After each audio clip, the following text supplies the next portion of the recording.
Hi, everybody. Welcome to our annual now Earth Day celebration at the Virtual Events Group.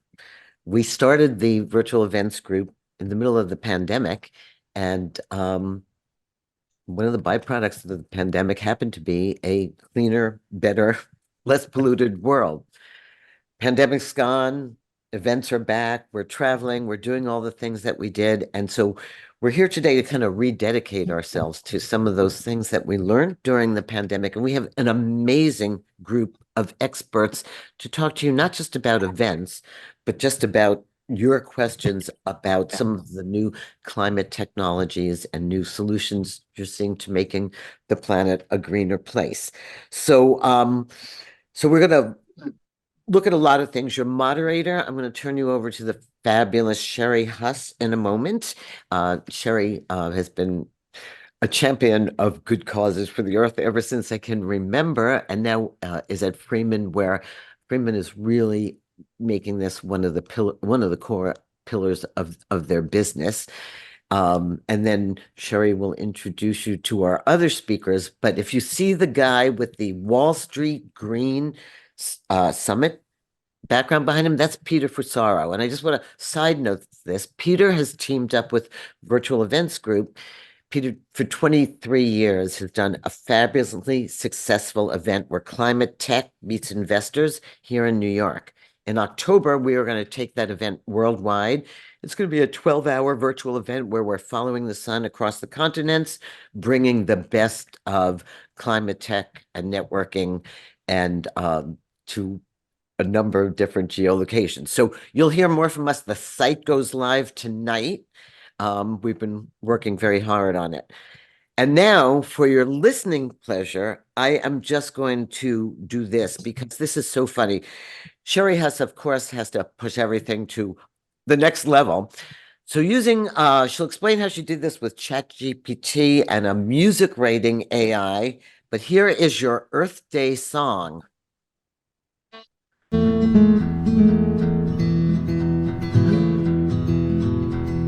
From conferences to concerts, we gather near and far, but let's pause to remember just who we truly are.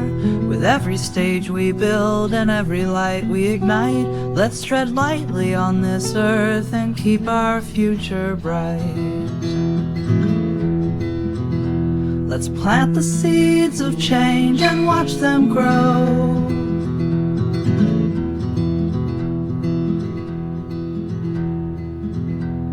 Well, I think you all get it. It's a 2-minute ditty. We can share a link to it afterwards, but super fun playing around with AI these days. And I just went into ChatGPT and said, write me lyrics to a song about Earth Day for an events group, and let's give a nod to our 54 years of celebrating Earth Day. That was ChatGPT for the language, and for the style of music, it's an app called Udio, udio.com. It's free right now. You can play around. That was an indie interpretation. I only spent about 5 minutes on it. I think you could probably get better results with more time, but just fun to use a little bit of tech to get us kicked off on Earth Day for 2024. Pretty funny. And now the fun continues because we're going to play not quite Jeopardy, but we're going to call it Earth in Jeopardy. And the idea is I'm going to give you an answer, and you can raise your hand if you know the question. I'm going to give you a question. You're going to phrase it just like they did in Jeopardy. So the first question, let's see if you can guess what the answer is. During this period, our environmental impact was reduced by an astounding 99%. If you know the answer, just raise your hand. I see an answer. Karen Travello, that is exactly right. The answer is, what was the pandemic? Or we'll take COVID. So something to think about. Question 2. Well, the answer to question 2 is 4.5 pounds of waste per day. What is the question?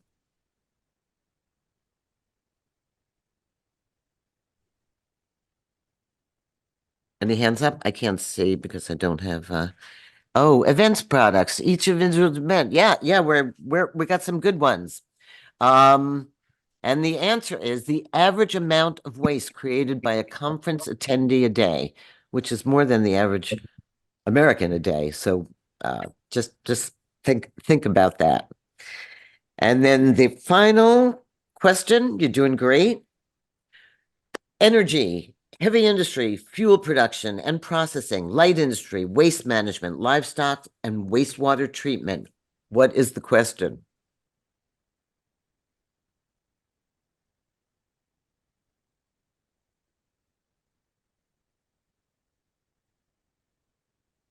And the answer is, can be taken a lot of ways, but the answer is what are the major industries responsible for climate change? So thankfully it's not the events industry, but uh, it's with some of the stats, if you go and look them up, like 8 companies are responsible in the US anyhow for like a big majority of the energy usage and carbon footprint that we have.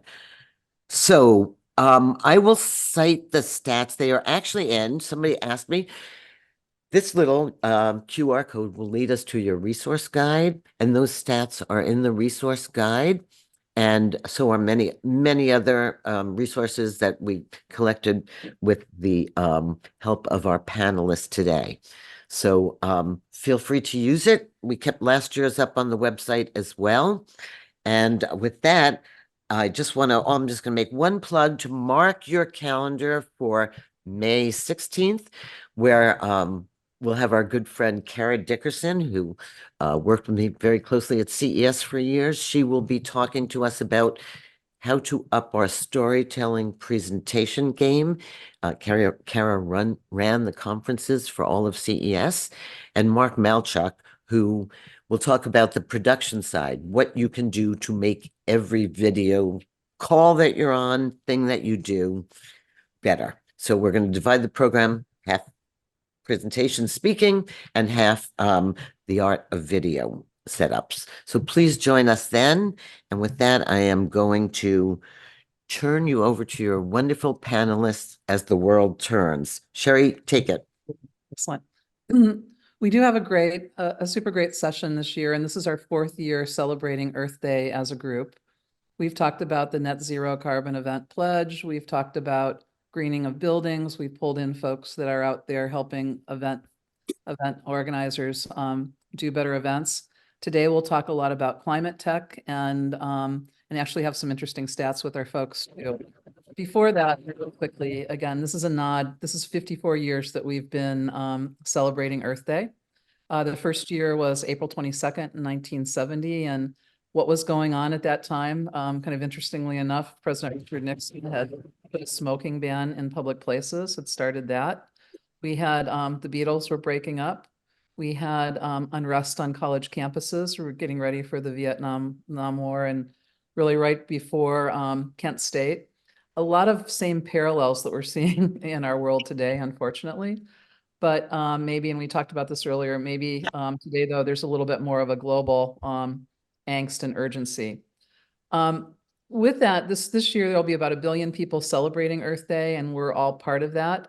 But without further ado, I want to actually pull in our super talented, I'm going to say an event stack of sustainability event experts. And first one, let me introduce you to Peter Fusaro, who's a New York Times author, a climate activist, and also the founder of Wall Street Green. So Peter, take it. Thank you, Sherry. It's a pleasure being here. And I want to reiterate, on October 15th, Robin and I are joining forces to have Wall Street Green Digital, which will be a 12-hour event starting in Singapore and ending in San Francisco. So we've got our work cut out for us. I was at the first Earth Day in 1970 with my solar power t-shirt in Pittsburgh at Carnegie Mellon University. And I'll just be taking the lead out of gasoline with EPA in the 1970s. I worked on the Prius with Toyota in the 1990s. Today, I'm working on more acceleration of EVs, hydrogen fuel cell vehicles, and energy storage. Things are getting better while the climate gets worse. U.S. greenhouse gas emissions are down 50 since 2005, and similarly, they're down in Europe as well. And the reason my internet is because I cut the cable and I'm on Zumo, but we'll see what happens.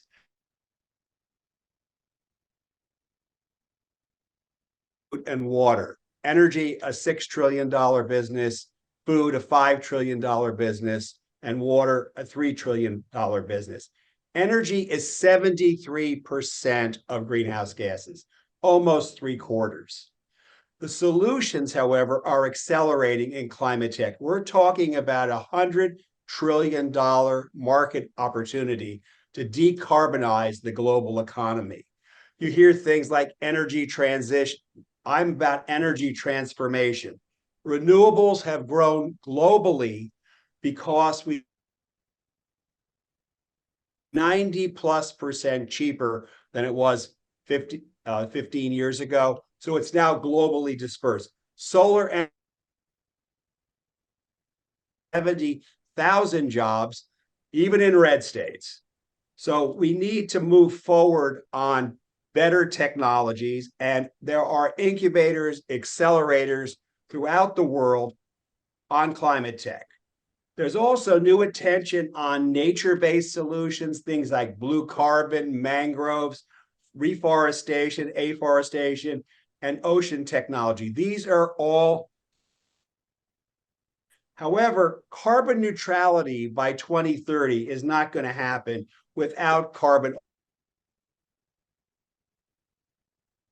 in the last year. But the reality is we're going to need carbon offsets to have carbon neutrality for major corporations. The good news is emissions are down, and we're looking at a market opportunity in carbon of $22 trillion. So this gets people excited. I can make money doing the right thing, as we say in New York. Nuclear power is on the verge of a long-term renaissance. It's very expensive to build a nuclear plant. There's one US plant built in the last 40 years, and it was $1 billion ticket, even with federal loan guarantees. That's not going to be the way it goes. It's going to be smaller reactors that can be sited on repowered transmission lines. Data centers are booming, but they're also energy hogs. Today, energy for data centers is 2% of demand. That's going to rise to 8% demand by 2030. So the bottom line is the electric power grid is under stress for the first time in 25 years with AI driving in a much more sustainable way. No one thought about that. So now we have another crisis. The best news is this is a global crisis. We're all in this together, and it's going to take long-term thinking, investment, and better outcomes. No silver bullet for a problem that is now focused on. And the reason there is so much attention to climate change is because we have something in New York called Climate Week every September. And 4.5 years ago, Columbia School of Journalism got 30 news organizations to message climate.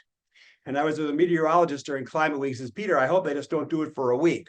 Obviously, you haven't. You have climate news globally because of that effort. The other piece of this, young people are very engaged on this issue, and we need to accelerate more knowledge transfer into this sector. In the last 3 years, I've worked with Stanford and Oxford, who have just established climate colleges. So we need more for those solutions. So to paraphrase Winston Churchill, we're at the end of the beginning. The focus now is on scale and technology commercialization for this climate tech revolution. Thank you very much. That's actually a perfect segue. Thank you. Into Chris Plydell, who would love to introduce. Chris is an events consultant, a producer, and founder of and board chair of the Event Greening Program. Thank you very much, Sherry, and thank you, Robin, for asking me to be your European input into this. I thought I'll take a slightly different approach. I am chairman of the Event Greening program, which is completely independent and is a not-for-profit. Nobody takes any salary. A global think tank that drills down into issues, solutions, challenges across every sector in the event space. But something that I thought I would talk about today was coming out of the pandemic after seeing that the events industry, basically froze. We pivoted, we all came online.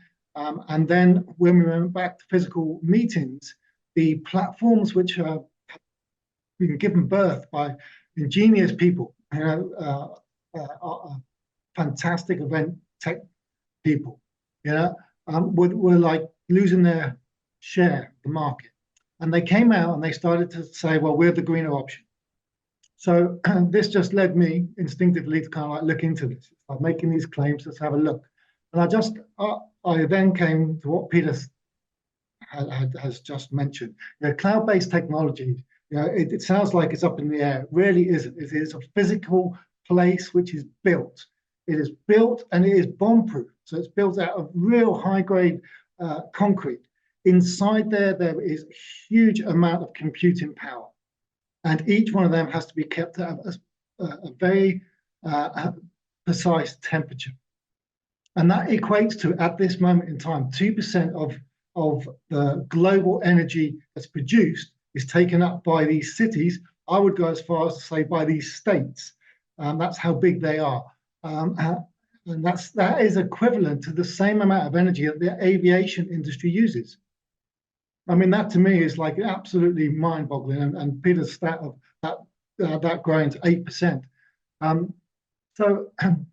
These have moved to places they can get cheap energy. A lot of them have moved to places that are still using coal, that are still burning fossil fuels. So these cities are being built in countries where it's just cheap energy. Now, to give you some kind of like interesting stats that I found, the most watched YouTube when I was first looking at this was Luis Fonsi's Despaccio Dandy Yankee, with over 7 billion times viewed. Not too sure it still is number one, but it took a staggering 900 gigawatt hours, of power for that amount of people to view this video that many times. And even if the research was done by The Guardian, even if the research wasn't quite right, even if you just take the top 10, it comes to the whole annual energy pulled by a country the size of Morocco. That is amazing to me. Morocco is not a underdeveloped country. So it then led me to think, well, what is it that because we are part of the virtual event, what we're doing here right now. What kind of energy are we actually using? And a 1 hour virtual meeting in the same city between just two people is roughly the equivalent of 1 kilowatt hour. And that equates to driving in a petrol or diesel car 2 kilometers. You add a third person, it goes up to 3 kilowatt hours. And that's equivalent to driving 6 kilometers. And if you add a fourth person from a different city, so you're suddenly out of the city, you've got another city in a different state, and you bring that in, that takes it up to 12 kilowatt hours. That's equivalent of driving 24 kilometers in a car. Now you add the fifth person, and the fifth person is from a different country. This suddenly takes it up tenfold. As soon as you go out of one country and into another, it goes up tenfold. So in this case, these 5 people are meeting, and their 1 hour meeting is 120 kilowatt hours, or equivalent of driving 240 kilometers. I mean, that to me is quite astonishing. So in the sorts of virtual events that I've been running, we tend to work in thousands plus number of participants, and they tend to, as Sherry was saying, that you're going to do a 24-hour one. I did one in lockdown, which was a crypto trader. We had 10,000 people that ran 24 hours a day for 7 days. But I'm going to just quickly upscale it. So 1,000 people. They got a 2-day meeting. They're doing 6 hours a day. That takes a consumption of 1.5 gigawatt hours, or the output of 4.5 million solar panels operating at full capacity to produce the power needed for that meeting. That's astonishing. So there is some good news in this. So, I mean, leading cloud-based companies, you probably know some of them, some of you might not know, but, AWS is leading way out front with 32% of share. One thing that they are committed to is they have committed to net zero by 2025. That's in 8 months' time. Now, how they get there is a mystery. There's no data. They're not given any data. They've made this pledge. They are not transparent about how they're going to get there. You also have Azure, Google Cloud, Alibaba Cloud, Salesforce, Tencent Cloud, and Oracle have all made this commitment to get to net zero. But there is something that we can do. So if I just do this, and now I have actually reduced my energy consumption has gone down by 96%. So the difference of actually streaming live video and streaming live audio is a 96% reduction in power use. That for me is incredible. So this is just using virtual events. I thought I would focus on that. The reason I don't focus anywhere else is I get sidetracked, and anyone who knows me, I get sidetracked and I blow my own mind up with the stats and the figures and the things that are happening. Have I got time? Yeah, Chris, I mean, I think the one thing to mention, and this was something that we all were blown away with when we were chatting, doing our prep work for the call, is that everything that we've been kind of taught is that if your camera's off, you're not present. And I'm seeing some of the comments too that are saying like, wow, we didn't know this, right? So it would be interesting to, yes, please continue, and would love to have comments from some of our attendees as well. Like, what do you think about this? Yeah, absolutely. I mean, how I address that is kind of, I love the word that it's a climate commitment. And if you're on a virtual event, we read so much from each other's faces. Live, physical, face-to-face events have proven time and time again they are the most effective way to communicate, to celebrate, to trade, to get stimulated by ideas. The randomness of who you meet at events is often one of the most powerful kind of like synergies. You get people from one industry suddenly hear something from a different industry. We are the solution. The events industry is where the solution will come from. So I often start or get whoever is asked us to produce a virtual event of this kind of scale to ask their participants to, once they acknowledge what the person looks like, and if they're not speaking or they're not in a group situation, to turn their camera off as a climate commitment. And that has a really positive effect. And I would suggest to anybody who uses this technology, I think just that one stat by going from video to audio saves 96% power usage. I mean, that to me is worth mentioning and phrasing it as a climate commitment. That's key. A couple things too. I had actually shared this with someone, and they said a speaker that they had been, someone that they had been talking to said that the presenter felt that this is one way that they could cut down too. They didn't need to see themselves on screen. So yes, another thought, exactly. And we can carry on more. I think this will be a great conversation when we continue. And you also had shared a few other things too that I want to bring up later. But let's bring Karen Young up. And Karen is a sustainability leader at Freeman. She has a great background in sustainable events, and we'll let Karen chat. And I think I should probably turn my camera off while this happens. There you go. Thanks, Sherry. Hi, all. I'm Karen Young, Senior Manager of Sustainability for Freeman, based in Dallas, Texas. I've been in the events industry for about 20 years, with the past decade specifically focused on sustainable events. And I joined Freeman about 6 months ago. The way that I started in this world was overseeing operations for an event called the Greenbuild International Conference and Expo. I managed the ops for 4 show cycles from 2014 to 17.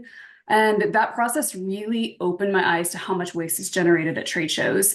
And the pandemic really took us in a totally different direction. And thank you to Chris for really highlighting how that's not necessarily the solution for the event waste issue. So I'm shocked by what I was seeing on show site and still seeing to this day 10 years later. But once you realize what you're looking for, it's really hard to not see it. So the idea here is awareness and making sure that you're looking for the right things to know how to respond. And those can be small. It's plastic water bottles sold at concession areas. It's printed expo guides that may not need to be printed in the quantities that they're being printed in. Random exhibitor tchotchkes. Those get left behind, they get dropped intentionally or not. It's really rethinking the purpose of what is being brought. So the good news is there's a better way of thinking about events and planning for an event, and it starts with asking questions. The number one most important thing in the planning process is simply planning, and it happens from day one. And the assumption is, and I hear this all the time still, that the sustainable choice is the most expensive option. And thankfully, that's not the case if you plan ahead for it. Of course, it's going to be the more expensive option if it's the last minute thing and you're scrambling to fix things or to change things. If you plan intentionally, one of my favorite graphics is the waste hierarchy pyramid that shows its reduction that's actually before reduce, reuse, recycle. And it's really thinking through intentionally what impact are you having with the choices you're making. And that goes from the general service contractor like Freeman to show organizers, exhibitors, speakers, attendees. We all have this impact. And I challenge every one of you to look closely at what your decisions really mean. What are you purchasing? What are you designing? What are you planning? What are you packing in your suitcase? And really evaluate the life cycle plan of that item. Do you need it? First and foremost, do you need it? Will any leftovers come back with you? Do you have a plan to ship them back? Are you planning to use those multiple times?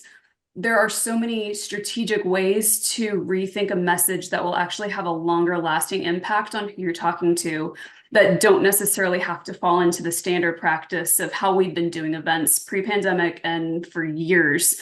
This industry has a great opportunity to rethink our way to do things, but one of the biggest keys here is that we have to do it together. And once we start asking these questions, we're going to learn what everybody else is already doing. We can champion each other, tell each other stories, really challenge each other to move this needle forward, but we have to do it together.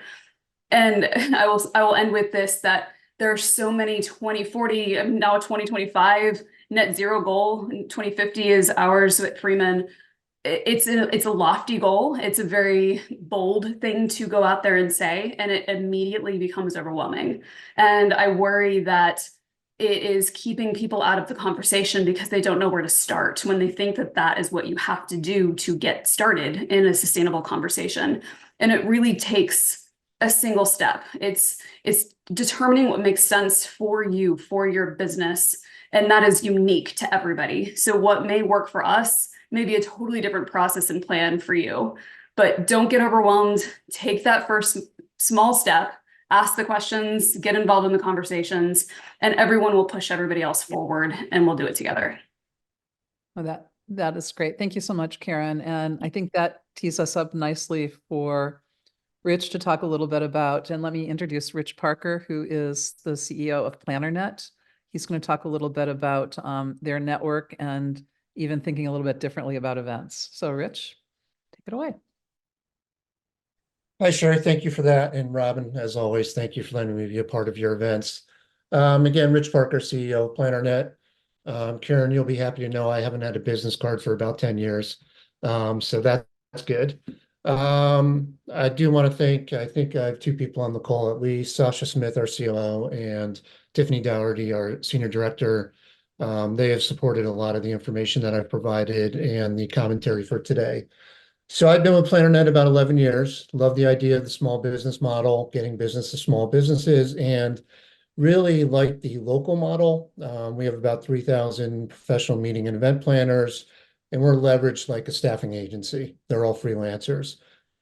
I love the idea of it. And I would say when I started here around 2013, we pushed the local model to help, shrink carbon footprint, thought that it was better, more knowledge, all of that.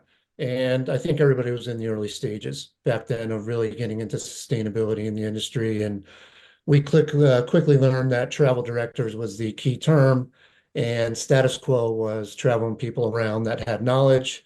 And change management's always tough. Prior to that, I did about 10 years in life science speaker bureau meetings. So anybody that doesn't know that, small format, lunch, dinner meetings. We had about 14 of the top 20 pharma companies. Those are the steak meetings in the back of a Morton's Roost, Chris. Nice steak and red wine, and we don't need to get into what eating steak does to the environment. I'm sure that Chris or Peter would talk quite a bit about that. But that had a big impact. Obviously, we were doing about 250,000 events a year, which is just an unbelievable stat. Overall, PlannerNet, because of COVID, we operate remotely. We've done our own calculations, as I think everybody does. I'm not sure if there's one standard calc yet, but we probably save about 265 metric tons a year. Went wrong. Oh, Please try sorry. again. That's Siri trying to talk to me from another device. My bad. So we are remote. We do a financial offset when we do travel and get together. And I think unfortunately, the meeting and event industry, this is not the ideal timing for the Earth Day. April is a busy season for everybody. So hopefully we all pay attention and, continue to push forward. PlannerNet specifically, I think I gave you an oversight of it. We work with a lot of agencies.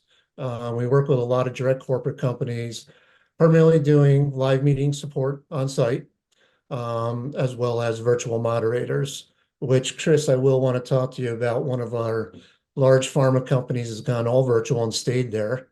And I think it'd be interesting, your concept of cameras off, if they can get themselves there. They're doing, obviously there's, ROI and ROA that they're worried about with educating other physicians, HCPs, but probably talk to you more about that and see if there's an impact there.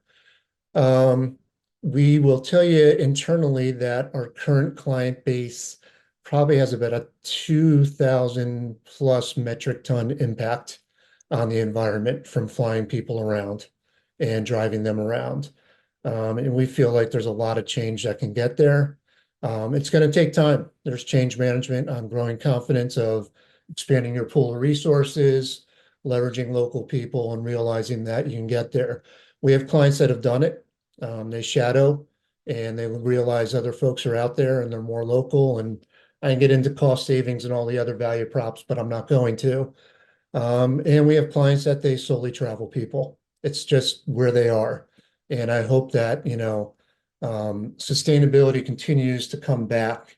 I think when in some of our discussions with Freeman, 2013 was a large focus. It kind of grew. And then, in COVID, we all know what we were doing in this industry. We were just trying to stay alive. And then for the last 2 years, it's been cost budgets, labor constraints. Now people are still managing through that and hopefully going to get a chance to focus on the overall footprint and the ability to start to come back. And we're going to have to chip away at it. It's not going to happen overnight. And I think we're all aware of that. With the planners that are on this call, I feel like you have a tough job. You guys are already up to your eyeballs in work. You have certain policies, expectations from your internal company, maybe external client base or stakeholders that you're just trying to meet and put out fires constantly. And you just have to keep working within that. I love the Freeman concept of more of what I would call center of excellence, where they have taken that outside of the day-to-day operations and focusing on sustainability and then how they can drive it back in to operations. I think that's a critical path for most major companies. And then I always question, can a meeting ever get to a zero carbon footprint? And I don't think that's realistic. Think about somebody staying in a hotel, an attendee. They're going to put the lights on in the hotel room at night. There's nothing you can do about that. They're going to use wireless, all of that. So I do think there is the next level of the center of excellence, getting to the financial decision makers, the executive senior leaderships, and trying to get them to fund some of the offsetting initiatives that are out there. And again, it's all just going to take time, and it's going to take current companies and end clients and all of that. My final observations, and maybe these will lead to some questions, are, does the audience see secondary and tertiary cities more sustainable or less sustainable than probably the primary cities like the McCormick centers and all of that. And certain meetings and events have to happen in those convention centers. It's just reality. But I'd love to understand that because we are seeing some of our clients move to those from a budget purpose. But I'm curious on sustainability. Our COO and myself had a lot of conversations in 2020, as you can imagine, multiple times a day, trying to figure out where we were going. And we had a unique observation that being home, wildlife seemed to come back. Bees were buzzing, rabbits were running around my house, foxes were running across my backyard, the birds were chirping. And now we look at it as we're still remote, and it's definitely different. It doesn't feel like it's there. So I don't know if the world stopped and wildlife felt better, or the fact that we are now all back on the road. Wildlife has kind of sunk back into what it was used to, but it's not a fun thing thinking about that if we're impacting the that way. And then my final thing will really be the analogy of chipping away at this is like exercising. We've got to do stuff for the world. We got to do things slowly and get there. I look at exercising the same way. You can't jump all in.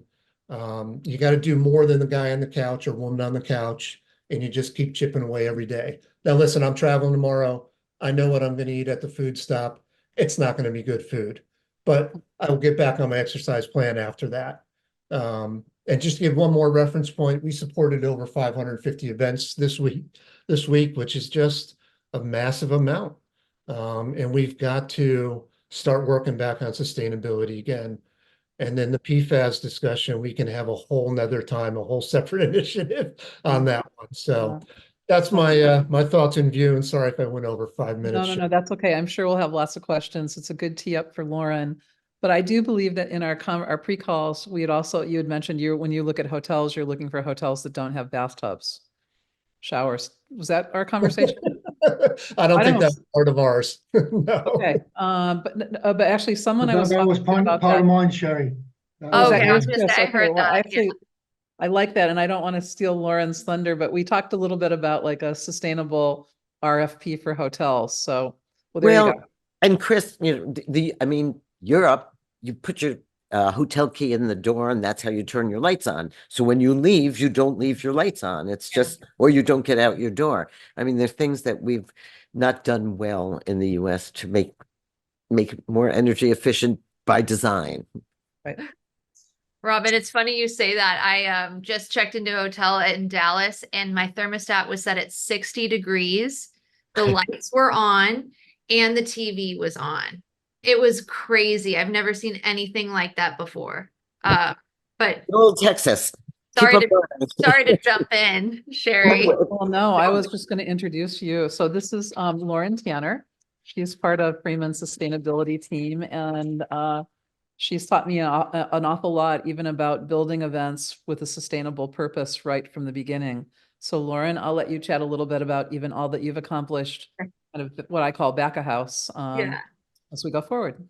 Yeah, so I'm Lauren. I went to UC Santa Barbara and I studied environmental science and environmental education.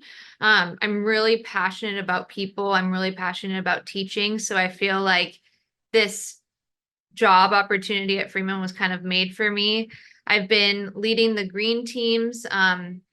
Sherry and I did a pilot program for a year trying to figure out what a green team is going to look like with all our remote workers. And I'm focusing on the operations side of it all, warehouses, our offices, trying to be the internal contact for sustainability. And it's been really great so far. I've been at Freeman for 2 years. And then before that, I was at a resort here in Southern California called Terranea Resort. And sustainability was one of their pillars. And I was there for 9 years trying to keep them on task. And it was a really, really fun opportunity. But I want to share my screen and let me know, Robin, if that's allowed. I just want to give this visual really quick for everybody of one project that Sherry and I worked on together. So we do an annual leadership conference every year at Freeman, and we wanted to practice what we preach, right? We wanted it to be sustainable. We wanted it to be engaging, but we also didn't want it to be in your face. We're telling you what to do. We're telling you what to eat. So our compromise was to do one meatless meal for the full 3 days. So it's just one meal out of those 9 meals, and showing these visuals of how much water, how much emissions, how much land, all of these things take up when you're choosing to eat that. So you can kind of see in this area here how many emissions come out and how much land is used and how much water is used when you choose to eat beef for one meal. It was actually the best meal in my opinion, and I think in Sherry's opinion too. The chefs loved this concept. They were excited to make something new. So the point of showing you this is you can be passively educating folks, and you can be planning from the beginning, and you can even get people excited, the people who are working, the people who are enjoying it. And we didn't mention it to anybody, so it was kind of surprise, and we took it as a case study. At first, people were really worried, like, where's the meat? Where's the meat? And so Sherry and I were kind of sitting in the background looking around. And then once people ate it, everyone loved it. And they're like, oh, I don't need meat for one meal. And, you know, kind of inspiring folks to say, hey, maybe one day a week I can go meatless. So really exciting stuff. And I just love these visuals. Our marketing team is so great. They're able to showcase all of these different choices. At our coffee stands, we had this not all milk is created equal, kind of showing the differences between each milk choice to put in your coffee. And I know there's arguments for every type of alternative, but just kind of interesting to see it and then make your own informed choices. You don't have to be told what to do, but you can be educated on what you do. And, you know, like I said, my biggest passion is in education, and being able to help our internal teams has been super awesome. And I don't want to take up too much time because I know we'll have lots of good discussion. So No, I think, yeah, thank you. No, thank you, Lauren. And what Lauren's doing, like I'm saying, back a house, and I mean that in the most loving way. There's 199 people at Freeman, maybe 200 now, that at maybe 30 some branches that are signing up and doing this. And again, it's, Rich mentioned it, it's just those little things. It's like we're moving the needle a little bit at a little bit. We can't do it all overnight, but collectively it's starting to make impact. And I think that that's really awesome. And Lauren, it's not an easy job that you have, but it's most important. And thank you for doing that. Maybe we could all come back and let's chat a little bit. I don't know if there are questions from the panel. Another comment that Chris brought up during our prep is that certain words, certain marketing buzz phrases aren't allowed to be used in Europe now. Chris, do you want to share that? Like, yeah, we've got some very interesting kind of movement outside of our sector. One of the things I will come back on, though, first of all, was what Peter said, that we as an event industry are not in the largest emitters. We are. First of all, we need to own it up. And I would challenge that and say we actually are. The event industry is a dirty, polluting industry, and we have to face that up, not shy away from it, and hide behind just net zero. There's lots of different elements to what we waste.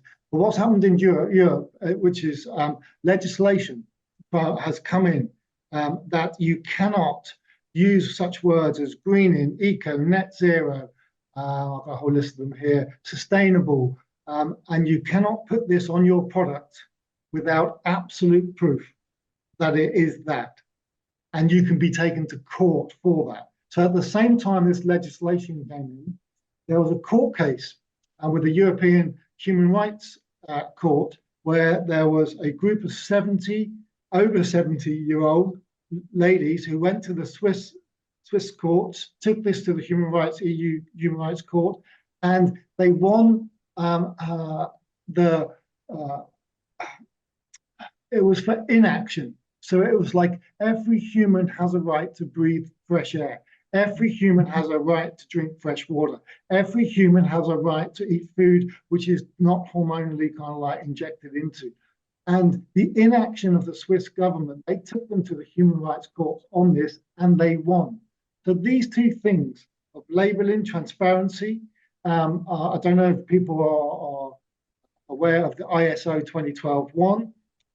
It's a very old document, but it's kind of like it's become a standard. Came out of the Olympics 2012, and then was adopted by the EU. It has just updated itself to include transparency, honesty, just being honest with people, going, we're not clean, we're not green, we're doing the best we can. You know, this is where we are. That is paramount. And for the first time, it's actually mentioning climate change, which, considering it is the kind of like gold standard of sustainable kind of like planning and management systems, and it never mentions climate change, and now it does. So I think that that's a massive step. Yeah, I think that's key. What about questions? Like I said, this is a really knowledgeable group here that we're touching. Really, it is a complete sustainability stack for the event space. You know, we've had climate crises that are happening around the world. We've floods, Dubai, and there was one in near Kenya this morning. These are the experts here. What are you thinking? What questions do you have? Anyone on the panel? Questions for each other? Kate has a question. I always have a question. So Great. I have fallen in love with ChatGPT. Suno, by the way, Udio, trickier. Try Suno. One Okay. prompt and they write astonishing songs. So Good.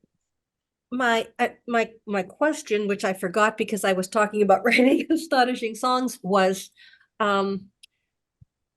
where's our best hope? If you all had to pick a one best hope, is there a one best hope? That's a good question. Well, I'll come into that with, I can tell you the event greening program, let's say, is independent. So we're working with MIT and their sustainable crisis department. We're working with financiers. We're working with event people like myself who are on the front line delivering these things, sporting, the head of sporting federations. We've got an incredible kind of group who give their time freely to think about this. And the greatest hope that we came to, which was quite hard to get everybody to agree on one thing, and it was biodiversity. And it was something that was that Rich mentioned about the birds. You know, basically, without biodiversity, nature will heal itself if we just leave it alone. And we can see a field of wheat and see, oh, well, that's nature. It's not nature. That's a desert. That's an absolute desert.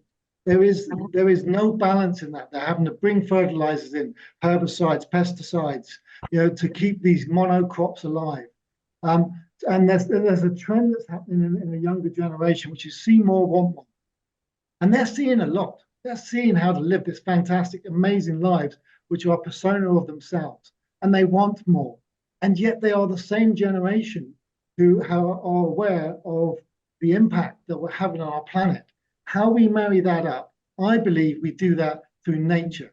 We bring sustainability, biodiversity into the event that you are holding. An easy win for this, just to have a local project and somebody come and talk about it, and everybody, whoever's paying for it or if it's ticketed, you say X amount is going to this project, which is just down the road. It's in the city, it's in the environment. If you can't do that, another great way is we got into a really bad habit in this industry of putting palms and fancy exotic kind of like plants around our event space, whether it's a conference, wherever it is. We just plant them when we hire them and pop them in there. If we just put in what are native plants in that event space and actually give some information about why we chose those plants, to me, this will have a bigger impact than anything else we can do. You bring people into nature or nature into our event, one or the other.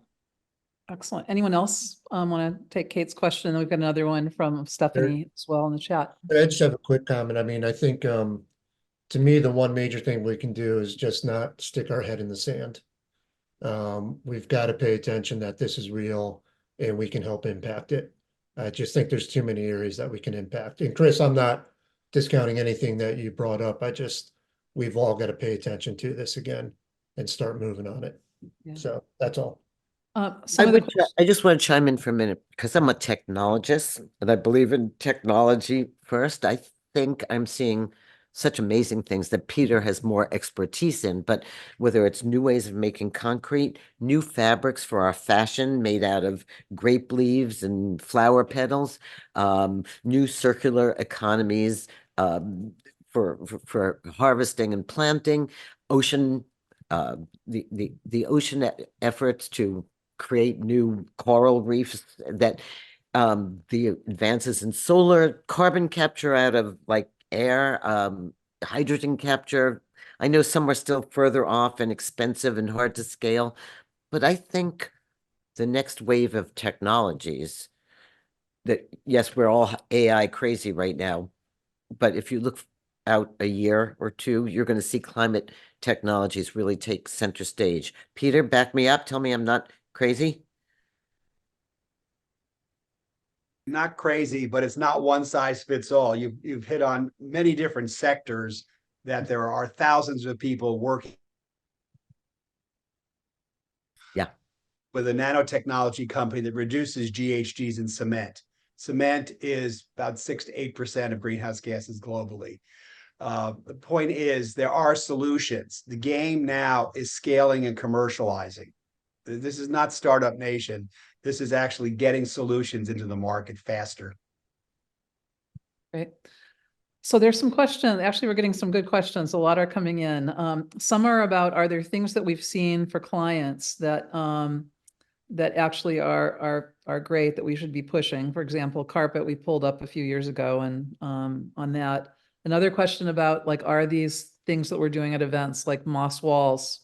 Are they, they look aesthetically nice. Are they really good? I'll stop there, but and then we'll have more.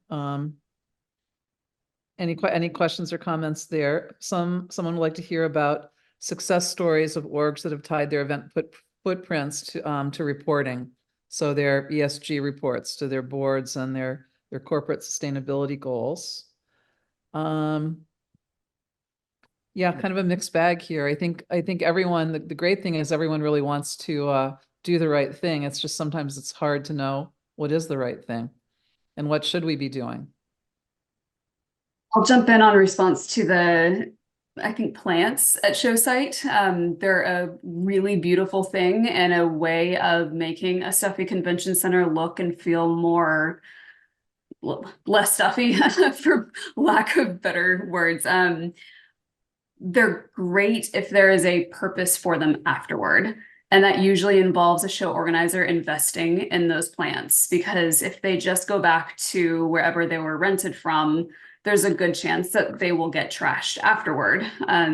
There's usually so many plants in this industry that they don't have a final resting place. So if they are donated to a local charity, if they're given to attendees as attendees are leaving the event, there's so many good options for plants. If you do want plants on your show floor, then I used to say Freeman has the rental of the fake plants, which I used to hate, and now I understand the purpose behind them. They're still made of plastic, and I won't go into it. But if you are choosing real plants, choose your native plants. Choose something that your attendees can leave with and don't expect to have that money come back. Make that an investment into your event, and then tell the story of that charity that's receiving that donation, or tell the story of how your attendees can experience those plants and how they can really incorporate them into their own backyards, and allow them to then tell the story to their friends, and they can all get the same plants too. There are so many things you can do around plants, and they're a great addition as long as they aren't trashed afterward, which happens a lot. No, that's great. Thank you. Stephanie also raised a question about, and this kind of goes to video etiquette, that Chris brought up too, is like, do we start like socializing this within our organization so that there's some sort of an etiquette that's now become shared, that at the beginning of the call, everyone turns their cameras on. If you're not speaking, you turn your cameras off. You come back in midway. Thoughts on that? Well, I think that hopefully that you'll know that my thoughts are absolutely. It is something that, it isn't just meetings. This is WhatsApp. We have got used to FaceTime. We've got used to this. we like it. You know, my kids can still talk to their grandparents who live in Australia. It's like we love it. We all enjoy that benefit. But to understand, can I keep this call shorter? You know, can I not be on? You know, I'm teaching my kids to use a smartphone by putting it to their ear, and have a telephone call. And they're like, what? How? What? And it took them weeks to get the hang of actually how to use a smartphone. Yeah. Yeah. So, but it's something that once you introduce it, people go back to, yeah, I totally would advocate for that. Yeah, I think it probably depends on context and circumstance, but I think if you can get your team to agree to it, that's brilliant. Peter also talked about hemp and materials. Here, let's do this the last question. Do you see hybrid events of having a positive impact into the future, and what are your insights? Big question. Mind if I don't come? I'll come back in because it's the CEO of hybrid events. So I was one of in the UK. We were the first people at the business centre to come out and actually run we were allowed a certain amount of people in the centre. We had social distancing and online. And what we found from that point onwards, and subsequently, I've found again and again, a hybrid of online and physical meetings. You end up with 2 meetings. They are 2 very different things, and they have different usage.